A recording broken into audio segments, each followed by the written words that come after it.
And the special guest was not on the agenda, but I'm very happy he decided to come. And of course, there's a magic of this gentleman, Jerry Nussbaum, you know the name now? Yeah, who connects people, yeah, like, yeah, like having a wand in his hands. So here's a person who is, because of this magic Jerry with a magic wand, so Sam will talk briefly about his experience in Rwanda, and we both think with Jerry that there's a lot of things which connect the dots and which go to Korczak's story, and not to this. This is a different story. So Sam, how much time you think, please come here, how much time do you need? Uh, I can talk about 10, 15 minutes. Okay, and then you'll take questions, right? Yeah. Okay, okay. So, all yours. Go ahead. I think it would be better if you keep the microphone in your hands. Try. I think it's on, right? Yeah, okay. Try to say something. No, No? Hello? Yeah. that's better. You have to pull it close. Yeah. Yeah, and a little louder, yeah, not whispering. Okay. Yeah. Um, my name is Sam Giraneza, and I'm really happy to be here this time and share with you my experiences in Rwanda, but especially a place that I call home, which has changed my life, that made me be here today. So a little bit about my background. I was born in Eastern Province of Rwanda, and I have 4 siblings, 2 brothers and 2 sisters. So I was born just 4 years after genocide that happened in Rwanda during 1994, and unfortunately, a year later, my dad passed away. So my mom had to take care of 4 children at the moment with no resources because almost everything has been destroyed during genocide. Due to that factor, I suffered a lot of financial problems during my childhood. So when I finished my elementary school, I had to go for secondary school. So I had really pretty decent grades, but I couldn't apply for good schools because my family couldn't support me to cover the costs. I decided to go for poor schools so that I can pursue my education. However, it wasn't easy in those schools because still my family couldn't cover the cost. So at the moment, I had no hope with my academics, but I had no other alternatives other than studying. I was 12 when I went to high school, which is a boarding school that I have to leave my home and go to that school because there were no schools that were close to my home. And it was really challenging to live in a boarding school without enough financial support and having to study with no school fees. That was basically my target, to go and study with no school fees. So I chose that path because I had no other alternatives in life other than study. Most of my friends had other passions, others choose army, others quit the school because they couldn't cope up with the situation. But because I had passion with academics and I was thinking that it's the only way to change my life, I had to stick in that programs. And so what happened in all the struggle, it was what I usually call a chasing game. So where I have to go to school, and then at some point during the term, then headmaster chooses to send me home for money. And so if I go back home, there's no money. And so I have to come back without money. And my strategy was to go home for a couple of days and then come back. So and wait to be chased again for the next time. But my target was to keep up with school. And at the moment, I was a bit hopeful because I was being chased, but still come back and study. And during my grade 8, that's what I call a problem that happened. So I was sitting in biology exam, and I liked science, and it was one of my favorite courses at the moment. And during my exam, my headmaster came and took my paper and just had to tear the paper out and chased me out of school. And at the moment, my hope was gone. So then, like, no more chasing games I was having at the moment, and my future was gone because education was the only way I was thinking to change my life.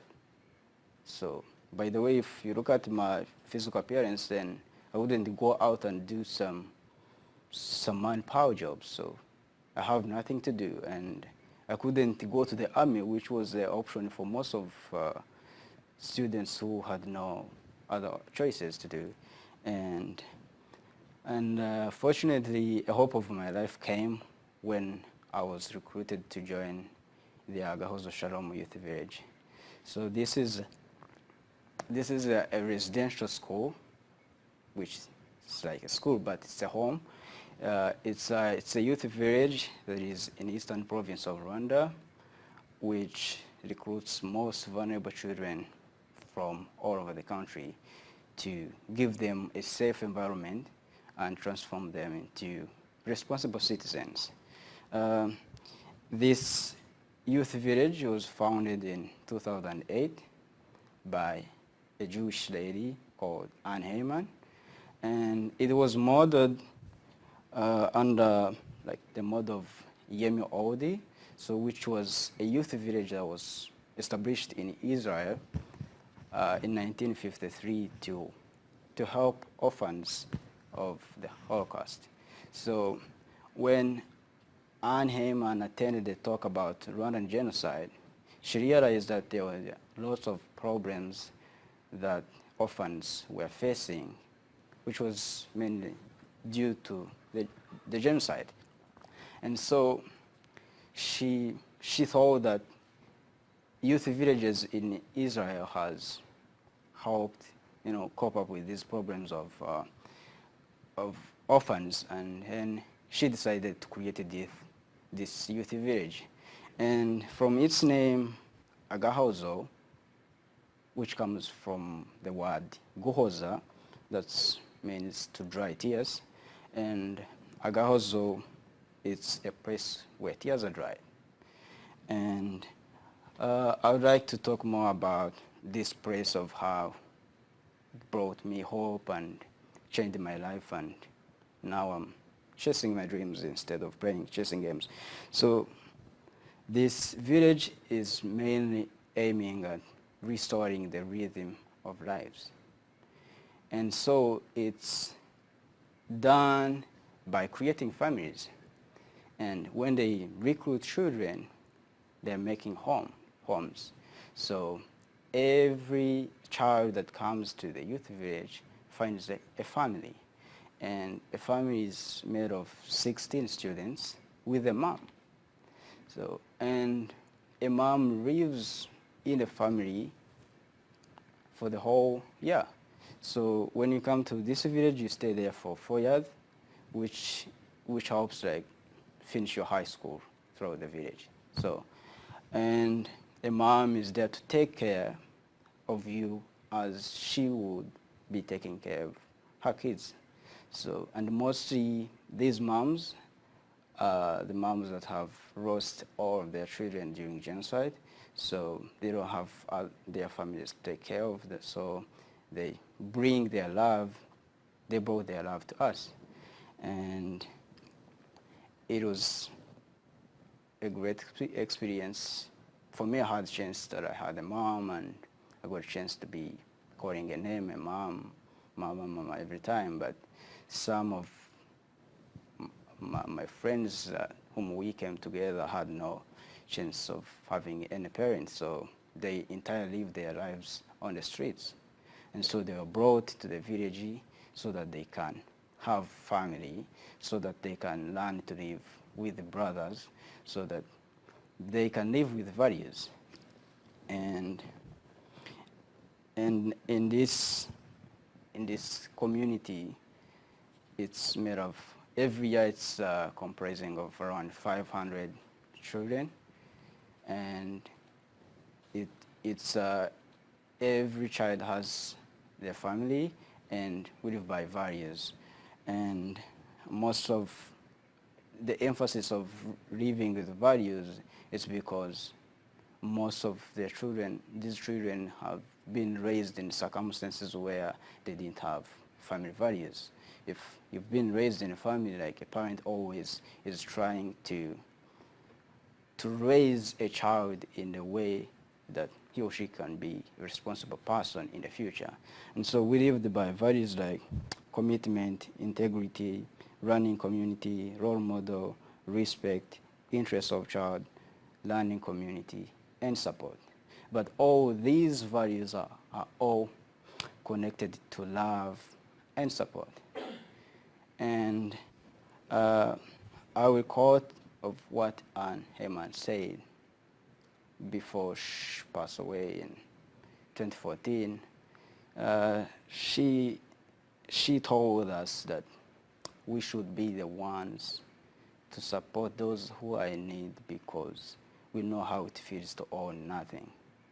And this has sparked most of all children to be pumped to heal the world. As the youth village is built on two principles of Tikkun Olam and Tikkun Alev, which is Tikkun Olam healing the world and Tikkun Alev healing the heart, because they first heal our hearts and then prepare us to go and heal the world. So because we were showed love when we come to the village, we were showed the mercy that we haven't seen before, and we were given all opportunities to be happy, to heal our wounds, and now they were preparing for us to go and heal the world. And through this Tikkun Olam program, we do different activities outside the youth village. I've got a chance to participate in mostly two projects for the 4 years, and one project was building a house for vulnerable orphans who were living close by the village. And the day-to-day duties was we first have to make bricks by our own, and then with the support of constructors and other experts, they helped us and raised the walls, and we completed the project, and those orphans had their houses. So we also helped teach English in neighboring schools because those are poor schools, and our aim was to help those children again gain better education, gain access. Like English is being used as the official language, and in academics it's really helpful. So when we came to Agahozo Shalom Youth Village, we were taught and we learned English, and we became able to confidently speak and express our ideas in English. So we were now giving back to the community around us. And so I talked about having hope and happiness and all those things that every person needs to have in order to have motivation and chase a dream. And mostly hope was given through activities, through education. And they gave us openness to opportunities that would enable us feel confident and turn our dreams into reality.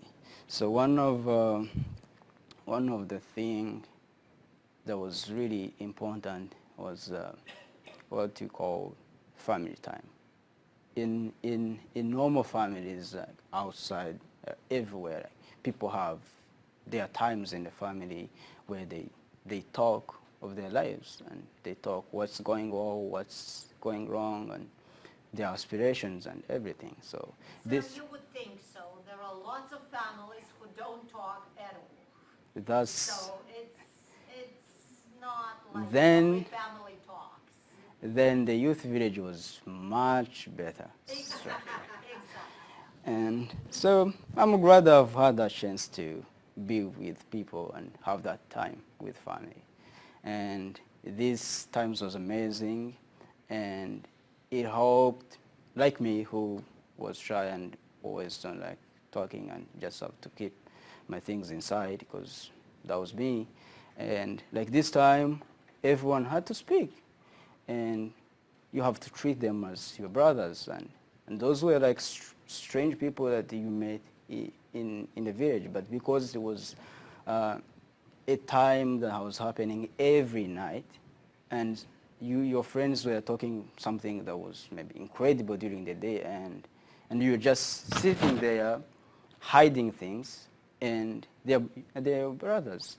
They were told to care about you, and if there is an opportunity or something that you've learned, then you have time to share. And because this time it was like a group of 16 people, and everyone was open to speak. So this gave a chance of expressing emotions. If someone had something that has been struggling with, or something that hurt them most in the past, it was their time to express their emotion, speak it out, and seek help. And we know if we're living in a family, if, like this person was struggling with hatred, because sometimes if you go through like harsh background, you meet people who does something wrong to you, and you just keep them in your heart. And this hatred it's self-destruction, and this helped most of us ease ourselves and learn to forgive. And because if you forgive, you are free, and you don't waste your time thinking about something bad that you could do to a person, which is a total waste of time. And I remember this during these times is when I thought of forgiving my school principal for sending me and chasing me out of exam, and I was free the moment. And this moment where everyone was free of anything that is hurting them, it's when we gained hope, and we were taught that if we see far, we might go far. And that opened our eyes to start looking for our dreams and start chasing our passion. And honestly, my main thing was to study. And I was always been having that passion. But now I'm healed, I'm free, I'm happy, and it's now time to study. And a great opportunity was I had amazing teachers, and I would say educators, because they were mostly interested in using your maximum potential to get the best of you. So at school, teachers were really passionate about raising grades and showing you the future, teaching you and giving you life examples of what you can do despite of your harsh background, that you can be whoever you want to be. And in this school, it's where I strengthened my academics, because I went to poor schools, and now I'm in a place where I have people who care about me. And I'm free. I'm not thinking about being sent out of school for for school fees, for money. And now I'm in a safe environment where my only duty is to use my potential and take care of opportunities. So this gave me a chance to do well in school and and starts seeing opportunities around the globe and look for the best universities and then apply to be here because I wanted to study in a great school, despite of have gone to poor schools, which wasn't my choice, but I was given opportunity to make a transformation of the past and follow of where I wanted to be, and now I'm here. So this was the big step, but honestly, this academics and all activities was structured in a way that you study, but they, like all educators were concerned about making us happy. And that's why there are lots of activities that could make us happy, even though we spend like most of the times in like dark world, and now we are here we were there in the village to shine. And so I will talk a few about those activities mainly. I would say clubs, so different clubs, debate teams, mostly some other powerful programs like women empowerment that have given hope to lots of women and they're now strong. So I would say sports, where you would just go and do sports with your colleagues, because like football fields, basketball courts, like all those were available for anyone who wanted to play.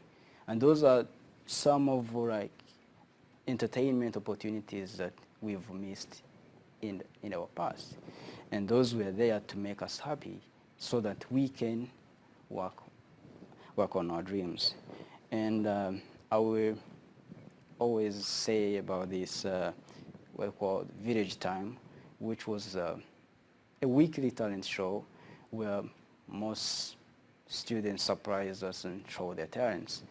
And if you are good at music, try the music. If good at dancing, you go out and you go to the stage and dance. And this has given confidence to most of the students there. Because if you start performing in front of 500 people, it's a bigger step. It gives you confidence, and those are the people you live with, those are your family, and you are not scared to do something. And this created confidence and strength and hope among all students. And this is one of things that people have in the memories. Mostly if I asked a friend who have graduated from the village and asked something he or she misses most, it's a village time, because it is a place where every time you could go on stage and do something, because the village has like a recording studio. Most of the people who are interested in music, they go there and try something. So yeah, that was a great step. And I will end up my story talking about this critical part of the village that changed our behavior, that changed us to come together. Because it was hard at the moment taking people from around the country with different values, with different upbringings, and bring them together. So always conflict could arise. And in most cases, when in the first days of the school, most of people who lived in my family were really aggressive, and there were like fights going on every night. And it was really hard. And the strategy to address this problem was a structure abbreviated as DNA, so which was have to go discussion, negotiation, and agreement. And it was made in a way of not judging or condemning someone, but teaching and showing the one who made the mistake what the cause of it and why it was dangerous. And so it was about like teaching some, like your colleague, just a brother, that's we are a family, and we were taught to take care of your friends, your brother's weakness, because if your strength is to fight, then it's your strengths are there to destroy, but your strength is there to manage the weakness of your brother. And this idea helped most of aggressive students understand that, well, if my friend is really aggressive, then my strength is to take care of that. And it solves like a lot of problems, and we end up being friends. And it was mostly moments of fun and laughter. Like for the rest of 3 years in my family, I've never heard of a disagreement or any conflict, because we were taught to live as brothers. And actually, when we came to the village, like students who came before had that sense of love, and we would see that our brothers are living peacefully, and this gave an inspiration that we needed to live harmoniously. So I'm afraid, I need to stop you Yeah. here because I want them to have time to ask questions. Yeah. Thank you very much. Now, questions, please, or comments. Can I ask for one thing, which is the role that this Tamar Shak played in the whole structure? So Tamara Shak was an education specialist. Her role was to train teachers to teach vulnerable children, because in most cases in like the country, teachers were mostly targeting strong students because it makes everything easy. You explain a concept and it goes smoothly. And she was there to train teachers to take care of children, because most those children didn't have hope, and teachers were there to look after children. If a student is not doing well, then the teacher was the one to go and see the children and make arrangements on how to raise their grades, and they had to make their own goals with teachers. So that's the structure that Tamar brought to the village. Yeah. Oh, Lillian? Yeah, I just want to ask, was the type of education in that school to empower the children, Yeah. or just to cater to the fact that they were weak and without hope? I mean, were they being empowered? So even though like students were weak, some were like excellent. Like we didn't have the same ability to adapt on academics. So their main objectives was like raise those who had like really poor backgrounds to cope up with those strong students. And the aim wasn't just raising children to like a medium level, was making them the best students. And it happened that we got like the best grades on like national level. Thank you. Alicia? Sorry, I came in a little bit late and I may have missed, but I wanted to know what you're doing right now at UBC, like what your goal is and your dream is. And then I have another question about, I'm wondering, was there Tutsi and Hutu and Indigenous people from Rwanda all in the same school? Okay, yeah. I've finished my second year here. I'm doing chemistry. So currently I'm here over the summer doing my internship in chemistry department.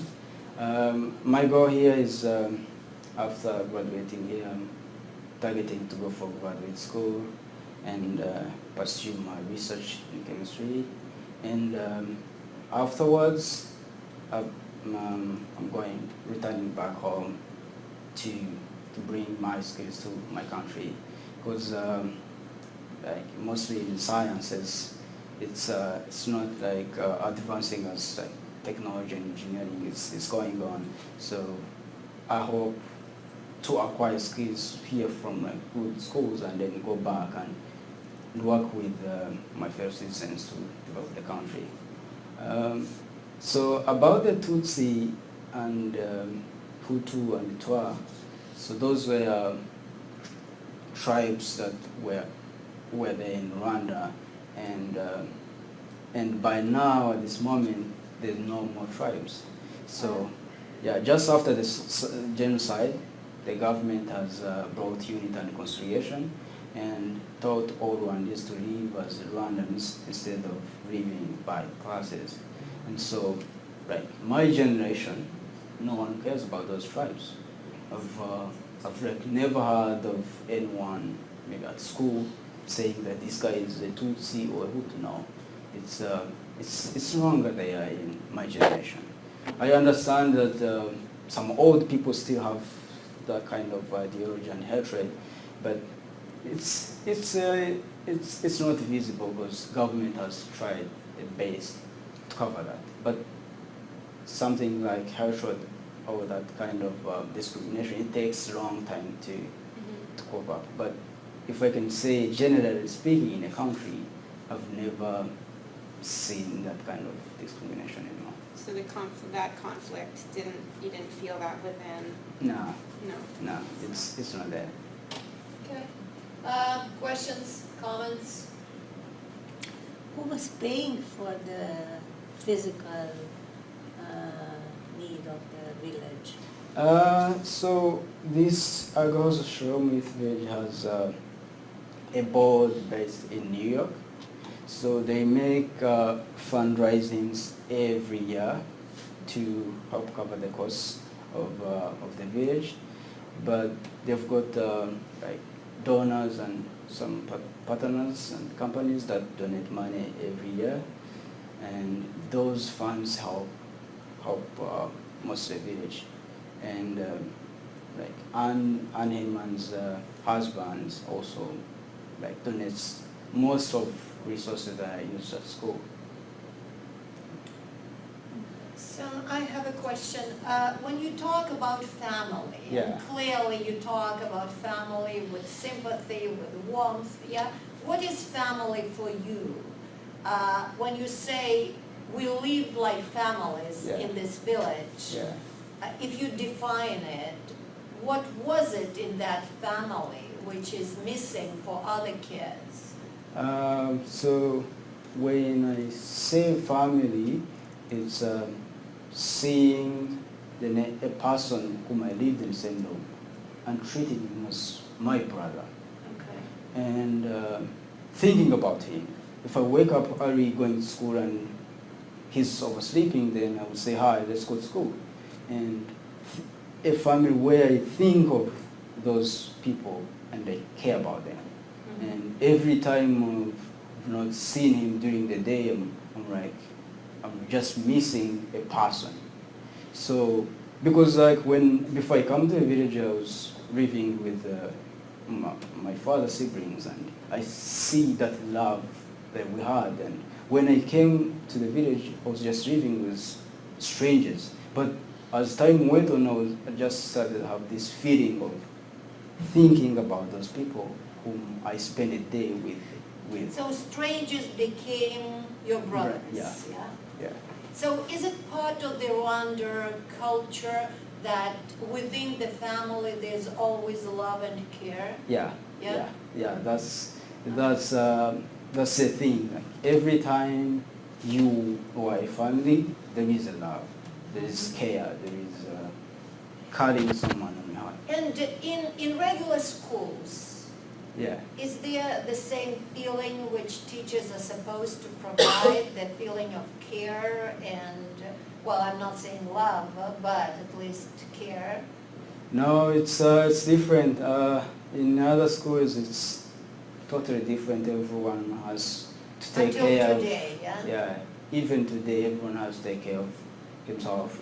If you get a chance, maybe you make friends and become good friends, but there's no kind of a family in those places, because you find I went to those schools before I come there. You find yourself, if you're from a rich family, then you have to go along with children from those rich families. If you're poor, then you find isolated in most cases. So yeah, it's not like a common thing in the country. If you had a chance to let kids of Canada get a message from you, and you compare what you are having here with what you had before, and you see schools, and at least students who are graduates from high schools here, yeah, what do you think Canadians are missing? Or what they are not really respecting or taking for granted, which they should cherish more. You know what I mean? Yeah. So. What would be your message to these young people? I think I don't know much about like the social Sure. life here, but people here just lucky. I would say they are mostly lucky. Okay. So being born in a developed country, safe place, and having access to all opportunities where you can work and get what you want. No, it's mostly like no limitations, but growing up in a hard background, then what you're dreaming, it's just about imagining things that you can't reach out. But if you are in Canada, you have rights and now access to education and everything, and you see it's a lot of role models, like people who have done incredible work in the country. You see all development going on, and it's a luck and a chance that they have, and advantages of other students maybe from less developing countries. It's humbling, yeah, to listen to Sam. It's very humbling. So any questions, comments? Sam, thank you so much. It's truly a privilege.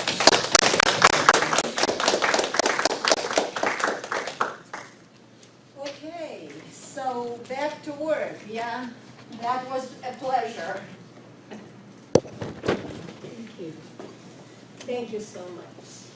Thank you. Take a shot. Enjoy yourself.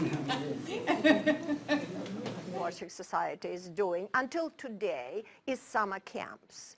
So summer camps, each of us, is there anyone who never visited a summer camp? So you know in your experience, and I'm sure it's different, yeah? So summer camps, Korczakian way, first of all, in the Soviet times, every Soviet child would go to a summer camp. Period. I mean, each. And this is when you go outside the city, you spend 3 weeks somewhere in the countryside. If you are lucky, you have good conditions. If you are not lucky, you have green toilets and, and bites everywhere. But you have fun. There are people around you. You have camp leaders, and you have team leaders for every group, right? So the idea of a Korczakian camp is similar but different. Similar, yes, going out to the city, staying somewhere else. What is different, that is the different structure. And because the structure is different, it creates a very different atmosphere. So what is different is that idea of families. So every group of children is put together, 8 to 10 children. They are from different ages, from 3, 5, 3 is the youngest and rarely, but usually from 5 to 14, and they are one family. As he was talking about total strangers, Sam, yeah, are becoming family. So apparently, when you treat kids the right way and you structure and do activities, in a few days you really create a family. So you have 8 to 10 kids of different ages. They support each other. The one who is 12 becomes really old and senior year and able to take care, or 14 is almost an adult. And there are parents. There's a mother and a father. And the mother and the father are those young team leaders, usually students, teachers in training. And they play this role as parents. And the family lives together, and they take care of each other, and they have a lot of different activities, but there are also activities for the whole camp. And one of the activities, there are different, many ones, it's Korczak, and that means they have a day of memory of Korczak, and they usually celebrate Korczak's birthday in July, when Korczak really was born. And so his birthday they celebrate very special way. And there are many other traditions. I never mentioned this when I spoke about authorial schools, but the word tradition, it's not Fiddler on the Roof. Remember, tradition, but it's not, but it is, because traditions are extremely important. And if you are part of a friendly family, a family which supports you, and you start thinking about your family, each family has certain traditions. So creating traditions within one family and then within one camp is very, very important. And then repetitively, like doing it each year when kids come. What is happening, interestingly, kids who first come as campers, as young kids, then come as team leaders, as parents. And there are those who keep coming, and the camp this year was number 27. So they do it every year. Then they started doing winter camps as well. Behind the scenes, the person who is the center of it is Professor Dimakova, who is 81 years old, who was at the Korczak conference in August, who recently wrote to me there will be a Korczak conference, Jane, by the way, in Israel at the end of November. Do you know this? Judith, do you know this? And she wrote to me saying, I plan to go. So, I mean, age is absolutely not an obstacle when your spirit and your soul and your heart is young. So they have all these traditions which create this contagious, positive atmosphere of the camp. I'm not going to translate everything because I don't think really you need it. It's a 5-minute video which you would see the camp life, but if you want me to translate something, just put down a note for yourself and we come back, okay? It's 5 minutes. It's in Russian, but you would see the spirit, I hope. But if you don't, just let me know. So it says Korczak camp, our... Наш дом means our house, our home. Он собирает летом под своей крышей около 100 детей, маленьких и взрослых, разных рас и национальностей, детей-сирот и инвалидов, здоровых детей из полных, многодетных и неполных семей. Who is for you Janusz Korczak? Janusz Korczak, это, мне кажется, отправной пункт, это вот именно центр, от которого как бы люди отталкиваются. What I didn't tell you, the camp became integrated. So they started as a camp for healthy kids only, physically healthy, and then they started bringing kids with different disabilities and healthy kids, plus kids who are orphans as well. So they bring kids from wealthy families, from middle-class families, from poor families, disadvantaged children who are orphans, and children who have physical disabilities. Among camp leaders, there are also young adults with disabilities. So you would say it. Now they are taking an interview from campers and leaders what Korczak means for you. And this one, for example, here you would see the number of years. He's saying, I started coming to the camp since I was 6 years old. And you see he's a little older than 6 now. So he's now a leader, he's a parent, if you wish. Okay? Это тот трамплин, который дает как бы людям понять мир более как-то шире, не узко, а шире. He's saying Korczak is a whole world, and he serves as a bridge which allows a person to get on this bridge and to see the world wider than normally. Душу ребенка, понять душу вожатого. Это человек. And he also allows to understand the soul of the adult who is a leader and also the soul of a child. And this girl is blind. Который вообще придумал все то, что здесь есть. То есть он придумал права, он придумал то, что здесь говорят. Korczak is the person who created this whole thing, everything which is happening here, she says. And then she said, Korczak actually created the rights of the children. Правда, придумал то, что у нас есть там какое-то право говорить хочу, не хочу. And he created the right for us to say, I want it, I don't want it. Не знаю, мне кажется, он такой добрый человек, что у него столько там разных эмоций было. I think he's so kind, he's so full of different emotions. And look at her face, how happy she is. Not every kid is happy in the camp. Ну, просто его знаем, мы любим, я не знаю даже как. Так, I can't even tell you how much we love Korczak. назвать его. Основатель лагеря, точнее, у него было 2 дома. Один детский дом, другой наш дом. Значит, это как раз и есть лагерь.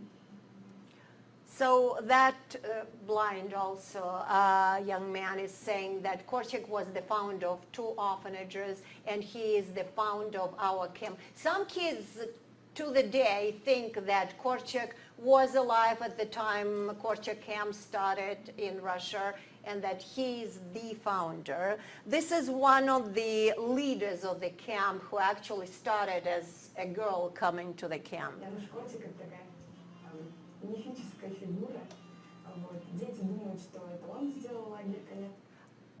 Korczak is kind of a mystical figure, and many kids, she says, think that he's the one who actually created this camp. Уже придумал его. Вот. И когда мы периодически пишем письма, он пишет: дорогой Корчак, спасибо тебе за наш лагерь. So children write letters, as you did today. Children write letters, and she is saying, children write letters to Korczak, saying, Dear Korczak, thank you for the camp. Спасибо, что ты делаешь детей счастливыми, ты очень хороший человек. Thank you for making children feel happy. You are a wonderful person. Ну, наверное, это, по крайней мере, для меня это человек-планета, такой человек-космос. Он не дает, наверное, конкретных рецептов, он не дает тебе, он не говорит, что именно нужно делать с ребенком. Он как такая путеводная звезда. So Korczak is not the one who is prescribing exactly what to do. He is like the star which leads you certain way. Который говорит о том, на что опираться, когда ты работаешь с детьми, например, во что верить. He is the fundamental foundation which allows you to build on it to work with children. And Korczak is also, she is saying, the person who creates these ideals, what to believe in. На что обращать внимание. Вот есть такое понятие, наверное, жить в духе Корчика. Не невозможно следовать там правилам всем, там, я не знаю, делать так, как он, потому что сейчас это, You cannot really replicate Korczak because the time is different, but there's a concept, she says, to live in the spirit of Korczak. So that's what we're creating here. Are you okay with watching it like this? Because it could be hard, and I'm translating, but you have to listen to Russian. Are you okay with that? мы живем в другом веке совсем, да, дети другие, правила другие, но быть в духе Корчика, вот, всегда смотреть, а как это соотносится с уважением? It is difficult now to reconstruct what Korczak did, she says, because we live in a different time, different society, children are different, but to create, oh, what happened? I pushed something, yeah? But to compare what you are doing with what Korczak could have done is really something which is important for us. Yeah, perfect. Thank you.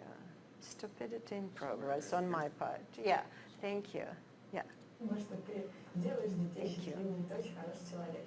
Ну, наверное, это, по крайней мере, для меня это человек-планета, такой человек-космос. Он не дает, наверное, конкретных рецептов, он не дает тебе, он не говорит, что именно нужно делать с ребенком. Он как такая путеводная звезда, которая говорит о том, на что опираться, когда ты работаешь с детьми, во что верить, на что обращать внимание. Вот есть такое понятие, наверное, жить в духе Корчика. Невозможно следовать там правилам всем, там, я не знаю, делать так, как он, потому что Look at the eyes. Все равно мы живем в другом веке совсем, да, Just другие правила, shining. но быть в духе Корчика, вот, всегда смотреть, а как это соотносится с уважением, а использовал ли я диалог, могу ли я простить ребенка.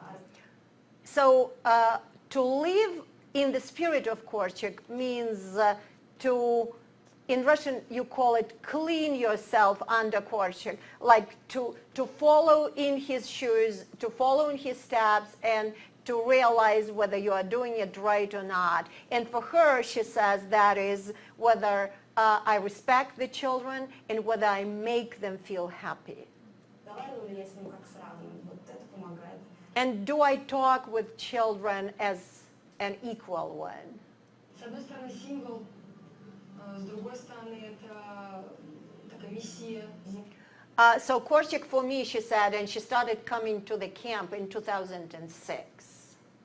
And she said, for me, it's a symbol of many, many things together. Korczak is a great man. What I didn't say, these green ties, all of them, I think I mentioned that. Our home had their own flag, and the flag was green with a clover leaf. And the idea of green is that green is the color of hope. So in the camp always they have these green ties and they have their flag as well. У которого было свое мнение о ребенке, которое он развивал, может, это в каком-то смысле отец детей. Korczak had his own opinion of the children, and in some sense, he is a father of all children. He is a blind kid. If not for Korczak, we never had this camp. Это человек для лагеря, но он основатель детского дома, который назывался «Наш дом». И вот из-за этого назвали наш лагерь «Наш дом». So here on their T-shirts it says 20 years our home. And he's saying because of Korczak, who founded the orphanage, which was called Our Home, our campus called Our Home. Есть яркий пример жизни одного человека, который можно преподнести детям. That is what we were talking about. Every kid needs a champion. So he's been leading the camp since 2009, and he's saying this is an exemplar. Well, in American and Canadian psychology, there is a term moral exemplar. So that's exactly what he's talking about. He is a moral exemplar who we can introduce to children as an incredible personality and for them to know such people existed. Легенды, как давность это было. Like, it's not just a legend, although Korczak became a legend, but that was a real person. Человек. Integration, and that's about children with different... Это было единственное место, как в моей жизни, то есть единственный случай в моей жизни, когда So 1994-98, he was a camp leader. столкнулся с людьми, у которых есть какие-то ограничения. Это, пожалуй, He's saying, for me, it was for the first time ever in my life when I met with people who had some physical disabilities. одна из самых интересных вещей, потому что как бы есть, когда принимают, а иногда и не принимают, или пытаются принять, или в какой-то степени там, не совсем могут как бы, детей или даже взрослых с разными ограниченными возможностями, с ограничениями в здоровье. несколько лет. So she's saying that living her life as a blind person, she experienced many times that there are children and adults who are trying to accept, but they can't, they don't. And here she first time experiences this full acceptance. Приезжала вожатая девочка на коляске. И у меня весь лагерь меня не покидал. So she's been a camp leader since 2004. When was this movie?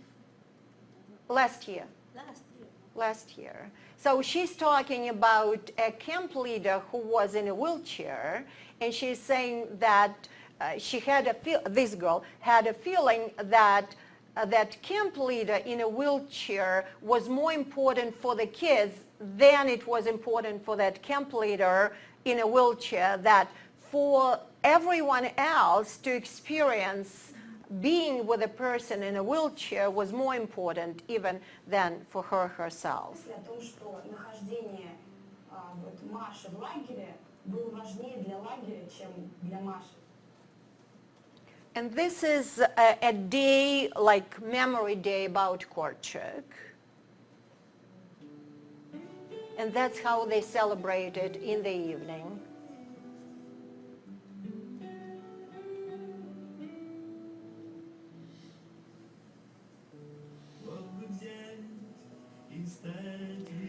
The one with the guitar is the son of Rosa Valeva, who is the president of Korczak Association of Russia, and he's composing this one, Timur. He's been in the camp for many years, and he's composing music and lyrics. So this is a song which is like a camp song. And see the flag.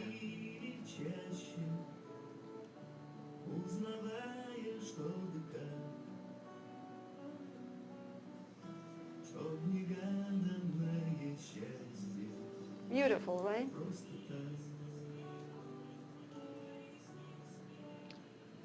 And this last one, this is not a mother and a child. This is a camp leader and a child who in this situation is her child. And I always think, like I was telling you about the hospital, when young adults go through this kind of situation, they become different people. This whole idea of empathy and care, to me it's like the thickness of the skin. I think in young people it's still thinner than, you know what I mean? And you can go through easier, faster than with the people who are mature. And when you deal with young adults who are future teachers or teachers today or future medical workers or social workers, and they're young, and you put them in the situation like this, then they're more sensitive. They get it easier and faster. And because of it, I think it's extremely important. Okay, this is it. I apologize that it's in Russian, but there was no way to do this, you know, subtitles. I mean, I probably could have, but it would be too much. What did you get from this movie? other than my translation, of course, which was brilliant, clearly. Clearly has a profound effect on everybody who's involved. Yeah. I mean, the fact that they come back year after year and then they become counselors. I mean, I've once been involved in something similar. But it's amazing, the loyalty and the roots. In fact, Irina Dimakova, in her article, which is in English, and I will give it to you, each of you, she's talking about the idea was to have it once. I think not Irina, but both articles, you'll have it. And so to have it once to try, and this is it. And when they came back to Moscow, right on the platform, leaving the train, kids were saying, what is the next one? How can I, get the information I want to sign for the next one?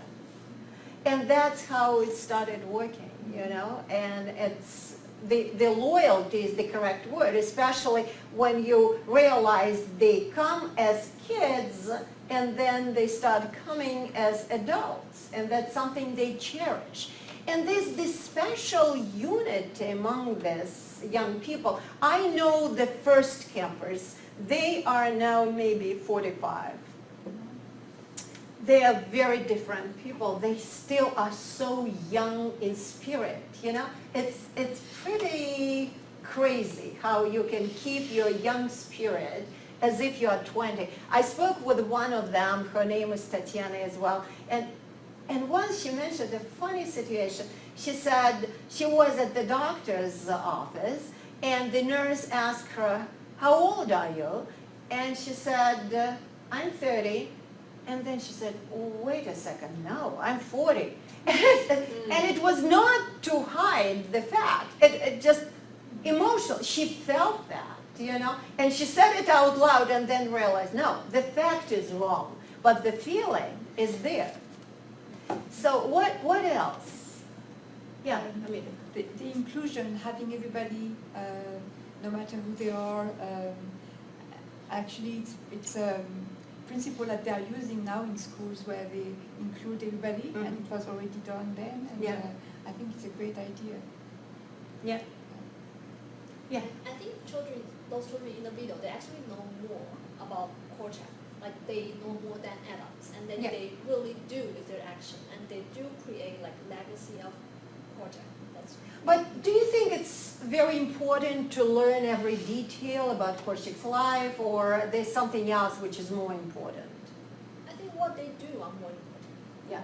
Yeah, I liked it when one of them said the spirit. Yeah. And then I was like, yeah, I think that it changes, that history is changing, that our knowledge is changing, that context is different, but that if we carry that spirit, I think that's what needs to be carried. Yeah, I agree with that. Sigrid? I don't think we need to learn everything about Korczak. I do agree that, I feel like for me what was kind of big about Korczak is he did this in the situation that he was in at the time that he was in. Mm-hmm. But now where I think he had an accelerated kind of evolution in this idea, while the rest of us are kind of slowly going into it now. Mm-hmm. Because even the fact that we have people who've never heard of Korczak do things like this kind of, I guess the word is organically, And you pronounce the name exactly. Oh, yeah. I'm a great teacher. Yeah. Okay. Yeah. Okay. Yeah. Judith. The summer camp is an environment that you can better be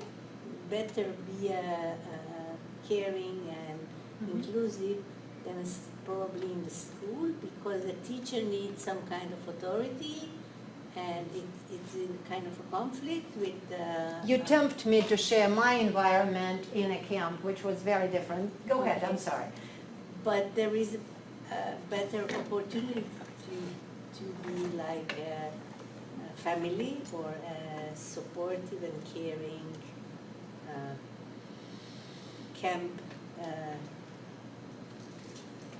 like the elder children. The school is a different environment because of the need for the authority of the teacher. It cannot be both, being this caring and family kind of environment. So that's why I mean, you had a different experience. Not in a Korczak camp, Yeah, but in a summer camp when I was a most child. kids have a good experience Yeah, with yeah, camps. I agree. Did any of you have bad experience in a camp? Amita? I hated camp. I hated it. Why? I was not comfortable. I felt like a complete outsider. I don't belong. And all I did was asking my parents to bring me back because I couldn't stand it. So I went once and I never went again. We'll live through it. What I'm saying is, what they create in this Korczak summer camp is absolutely unique, which allows not only children who are physically healthy, who are disabled, but also children from different layers of the society, including children who are Jewish, to openly say, I am Jewish. And the person who is our symbol and spirit, he was Jewish too. Most of the kids in this camp are not Jewish. They're Russian kids. Russian, I mean, living in Russia and being Slavic. So that's another great achievement which happens in this camp, because kids who live like this, they would never, I hope, become anti-Semites. They would never become those who would say, I don't, as is happening, I don't want my child to be in the same classroom with this kid who is in a wheelchair because I don't think it's healthy for my child. And I told you that these blind kids, when they were part of this camp, after the camp was over, they started walking. You notice when they speak, they look down. They look down. But after the camp, when they came home, they were first time ever raising their heads. Isn't it a great achievement? I mean, how many educators can say, I did it? Very few. So that's really remarkable what Irina is doing. I want to show you her presentation, her PowerPoint presentation. It doesn't have words, it's just photos. And we'll do it real quick, but you'll get the impression what it is. Plus, I promised I will show it. We wanted to do it like online sorry, not it. We wanted to do like online presentation, but you know, she doesn't speak English. It wouldn't make sense, really. It would be a torture with all the translation.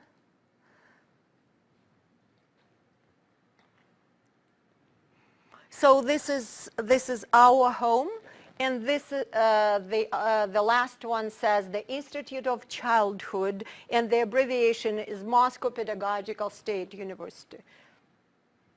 So that is Irina, who I was talking about. So look at this woman. She's 81. Look at the eyes. Well, when Lillian was talking about Korczak's eyes, I was thinking, look at Irina's eyes. And she still works full-time as department chair. Yeah. So look at that. Look how she looks at the kids. And if I tell you this woman went through so many misfortunes and so many tragedies in her own life, you wouldn't believe it. And that's her private life I'm not going to share. But what I'm saying is it's not like she's so extremely, supported everywhere and with everything. No, she had a lot of real tragedies in life.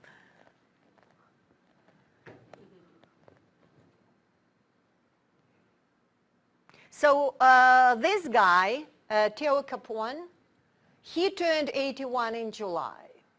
He is one of the biggest Korczakians in Europe. He is in Amsterdam. He was president of Korczak Association of the Netherlands. he's not anymore president, but he's very, very active. And at some point, he was married to a Russian young woman. Then things happened. But he even speaks Russian a little. And he's a big supporter of Irina's camp. And because of that, they started Dutch Korczak camp afterwards. Because some of the Russian women, young women moved to Amsterdam. And with their help and Theo's camp, they started Dutch camp.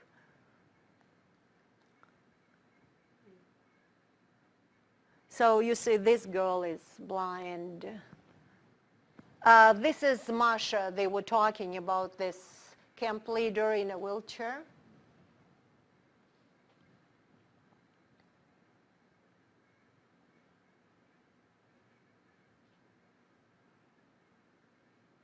So kids are doing crazy things, you know. At home, mom would say, "What are you doing? Put down, sit at the table, have your dinner, or do your homework." So that's Irina here to the left. And next to her, that young woman who was talking about the spirit, the camp leader. That one above is that stone.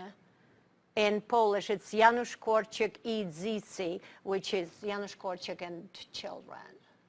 Yeah, that is in Treblinka. So then they started having winter camps. And see, they even have like small tattoos of that clover leaf. And these are camp leaders, and with these younger kids on their shoulders, on their backs. I mean, imagine if all fathers in the world could treat their own children this way. Children would have had such a happy childhood. This is called the Island of Happiness. And they're talking about Korczak, what he did, and that last kind of box, that is the rights of the children. That's some creative activity together. Oh, look at that.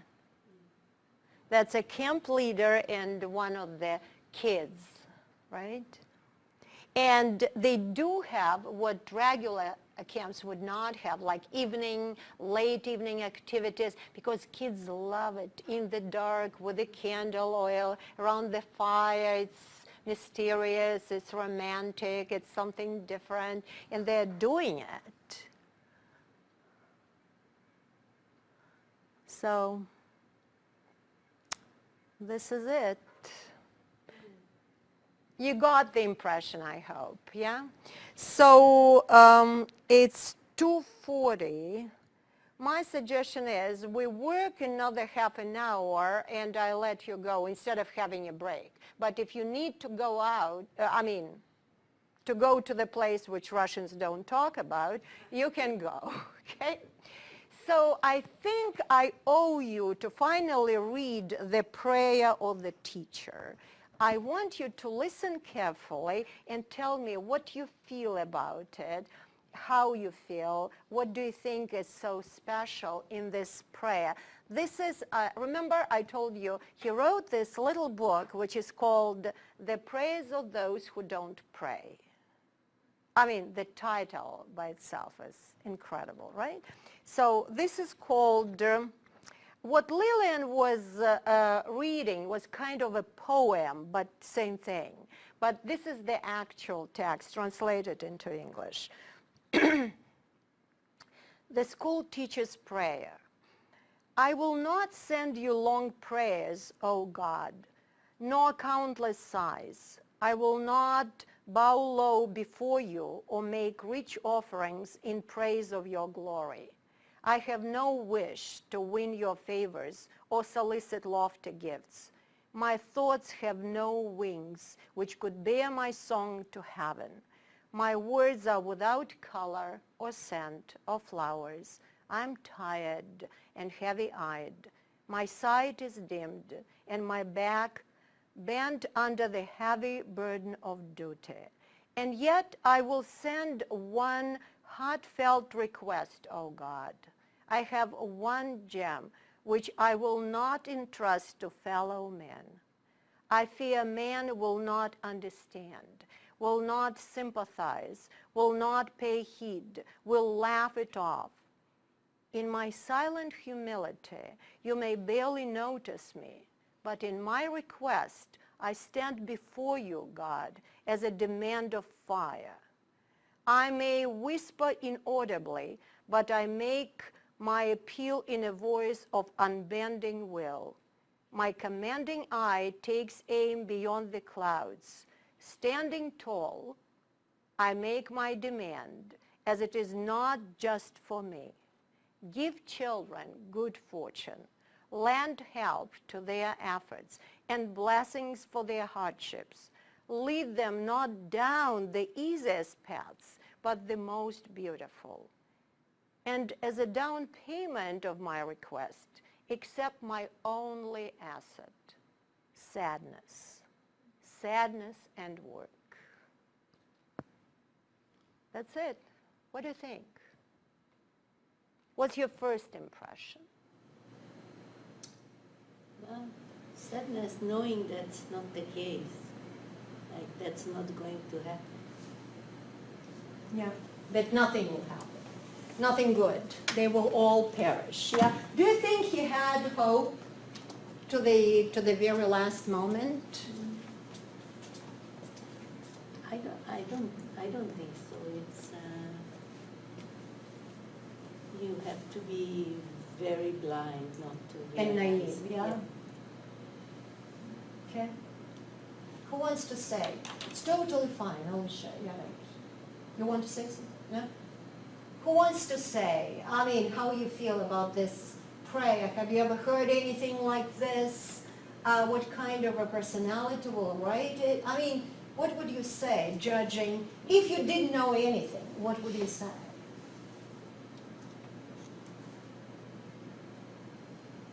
Hopeless hope. Hopeless hope, yeah. Yeah, yeah. That's a good. Same thing? Yeah, I was kind of trying to figure that out. Yeah, that's a good way to say it. Yeah, hopeless hope. Yeah, green, yeah, green. Run. Just kidding. Alice, what do you think? So in China, we have a saying that there are some people always looking for hope in desperate situation. And I think that's the feeling I got from the poetry. It's like it's giving me a really like very heavy, maybe feel very heavy, like very like unease. But definitely, I feel there definitely still have hope. I want to ask you about this uneasy feeling because do you hear me well or would you prefer if I use a microphone? You okay? I wanted to tell you my own experience from one of my earlier conferences which I participated in Japan. And in Japan, the culture, of course, is very different and was very new for me. So I'm in the field of moral education and moral psychology, especially at that time I was very heavily involved in that. So we had moral educators and moral psychologists from all over the world at that conference, but the major part of the group was moral educators and psychologists from Japan. And they were sharing their experience. So here's a school principal from a middle school that is, he was talking about 6th graders, so I'm thinking 12-year-old kids.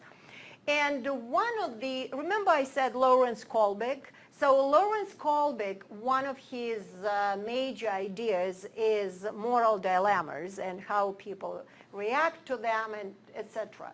So a school principal from a middle school talking about 6th graders, he gave us an example of a moral dilemma.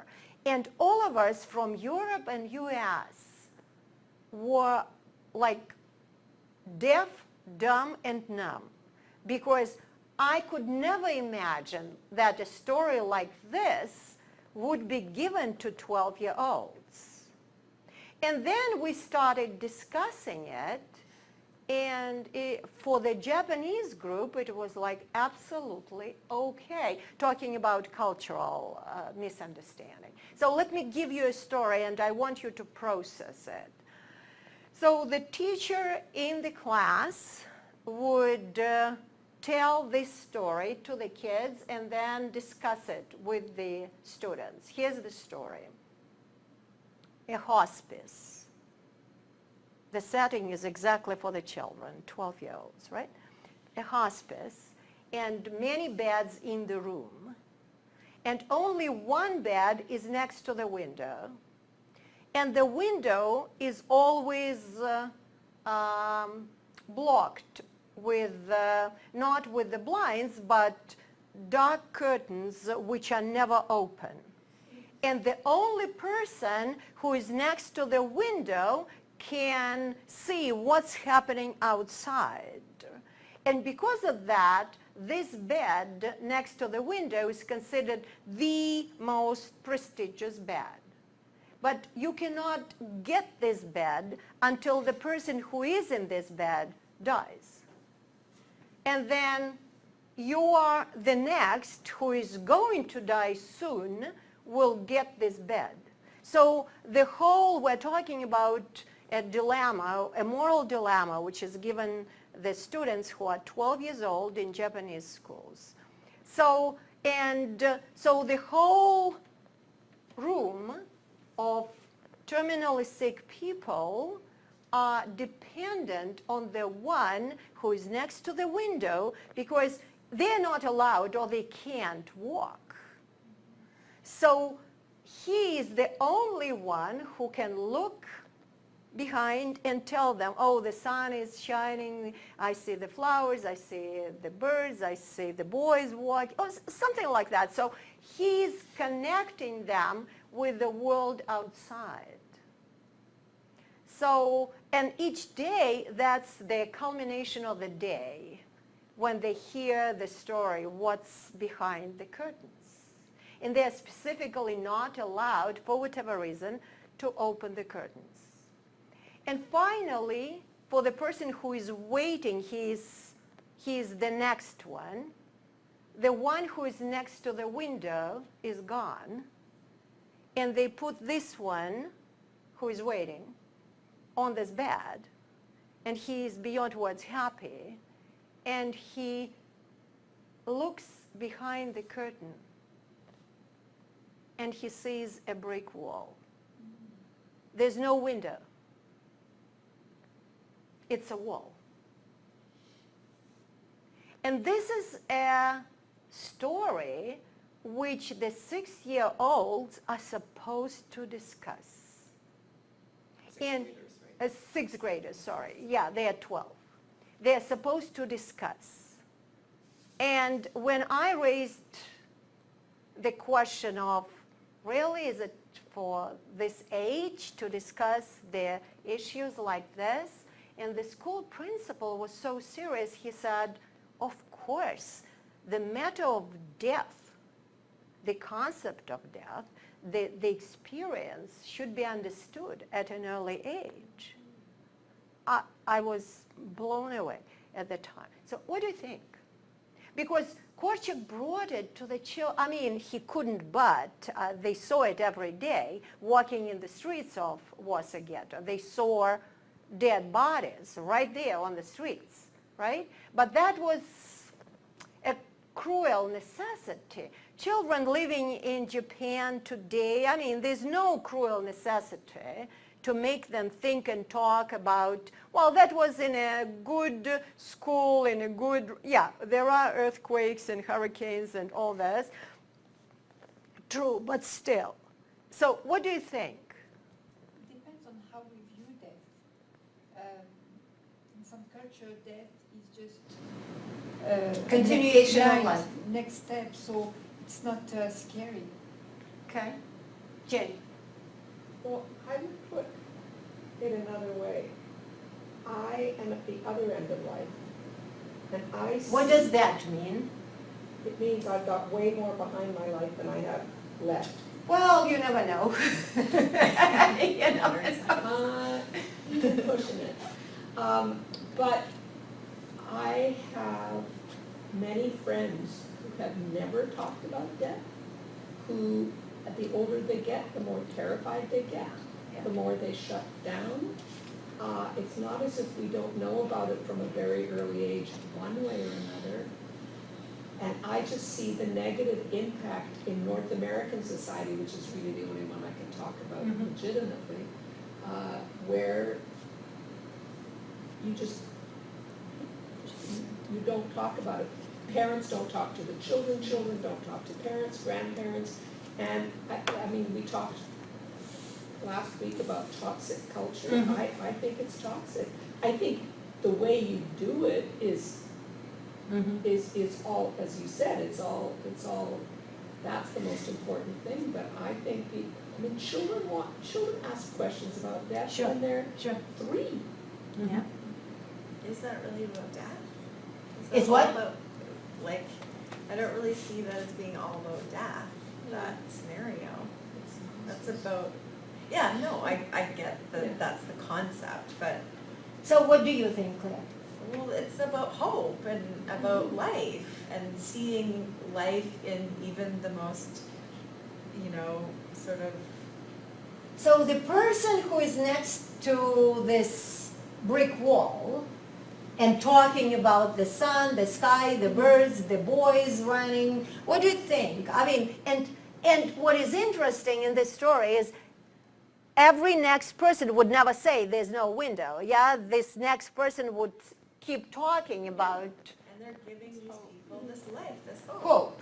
So that's not about death, it's about life. Yeah, to the very last moment. Yeah, to the very last moment. Well, in the end of that, just of what I was talking about is, I think a healthy awareness of death brings a true appreciation for living, which is what you're saying. Would you agree with that? And if you don't ever talk about it, then it's always like, It goes back to what we've been talking about of trying to shield children from the Any reality troubles, when they're actually already living that reality and denying them that opportunity. So I think it's great that that was part of Japanese culture. Okay. Okay, who wants to talk about this? Yeah, Alice. I actually read that story when I was You did? in China. When you were, Well, yeah, I read the same story. At what age? 10. 10. Yeah, and then read it in like children's magazine in China, and then but the ending, Same story. The same story, but the ending is a little bit different. So the ending is like the second person moved to the bed by the window, and then he just peek around and see there's like just brick wall, and he just shouted, "Oh, there's nothing outside," and then everybody knows. So that story actually I remember we had discussion in class, and then teacher was asking us like, what do you think if you are the second person moved to the window, what will you do? And then our conclusion is that we will never tell like other people, because sometimes white line, people need white line to make they need hope to keep living. So even though you know, How interesting. yeah. So I think it's a great topic to share with the young children, because sometimes they need to know like some honesty we really appreciate, but it's not the best solution in certain cases. So, Wonderful, thank you. Secret, as a teacher, what do you think? I don't see a problem with it for 12-year-olds, like in general, like because it's like, as someone said before, like if we're going to treat children like they're as equals rather than as property or anything less than human, then how we do it is a different question. But I think the topic in itself, it's a part of life. Excellent. So we need to talk about different topics, but maybe think and definitely consider what way we talk about it, not to scare, And right? these like, yeah, depending on where they come from, they could have had, they could have experienced a death with their great-grandparents or their grandparents or friends, even you don't know their history too. Or a So, cat. Or a Okay. cat, yeah. Yeah. So, Or a bird. Or dead ants, yeah? yeah. As pets, yeah. But it just reminds me of another story, a short story, The Last Leaf. Yeah. The brick wall. Somebody's, Yeah. you know this story. Yeah. So then somebody's painting a leaf or a tree on the wall to keep the patient looking out the window with a hope. Yeah. So, I mean, Oh, no, Okay. no. I don't remember the name. The Last Leaf? That I was- don't remember, but I remember the idea, the message. Yeah. The message.